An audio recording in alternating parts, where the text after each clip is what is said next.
दोस्तों ज़रा गौर से सुनिएगा। हमारे नबी पाक सल्लल्लाहु अलैहि वसल्लम यतीम थे। 6 साल की उम्र में आपने अपनी वालिदा को अपनी आंखों से फौत होते देखा, वो भी सफ़र के दौरान। इससे बड़ा सदमा और क्या हो सकता है। आपके अपने रिश्तेदारों ने आपकी बैक स्टैबिंग की, बहुत कुछ कहा, दिल तोड़ देने वाली बातें कही। नाउज़ुबिल्लाह, आपको मजनू कहा गया, शायर कहा गया, काहिन कहा गया, पागल कहा गया।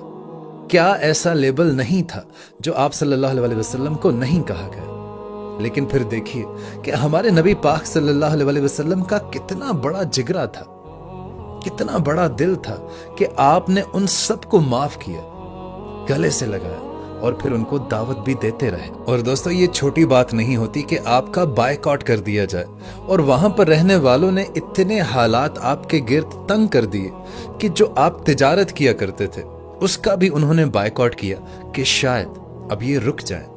आपके साथ साथ आपकी फैमिली को भी टॉर्चर किया गया। अब इतने सख्त हालात के बाद आसानी आनी चाहिए थी, लेकिन क्या हुआ कि हजरत खदीजा रज़ी अल्लाह ताला अन्हा इंतकाल कर गई। The love of his life, नेक बीवी बहुत बड़ा आसरा होती है। उसके बाद क्या हुआ? अबू तालिब इंतकाल कर गए। उसके बाद क्या हुआ?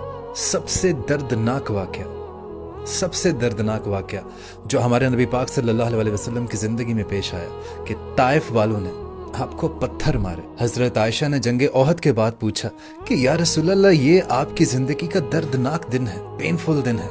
तो आपने फरमाया कि नहीं, ताइफ का दिन मेरी जिंदगी का सबसे दर्दनाक दिन था। और अगर आज भी आपका ताइफ की गलियों से गुजर हो तो वहां पर एक अजीब सी उदासी है, सैडनेस है, बहुत गमज़दा सी जगह है वो। और दोस्तों, तारीख दान लिखते हैं कि ताइफ के वाक़े के बाद और कोई भी होता तो उस पॉइंट पर गिव अप कर देता, लेकिन हमारे नबी पाक सल्लल्लाहु अलैहि वसल्लम एक दरख्त के नीचे बैठे। आप खूब रोए, अल्लाह ताला के सामने इल्तिजा की, अल्लाह ताला के सामने अपना गम हल्का किया और वो दुआ भी सुनने वाली है। हमारे नबी पाक इरशाद फरमाने लगे कि ए अल्लाह, क्या आप मुझे छोड़ देंगे?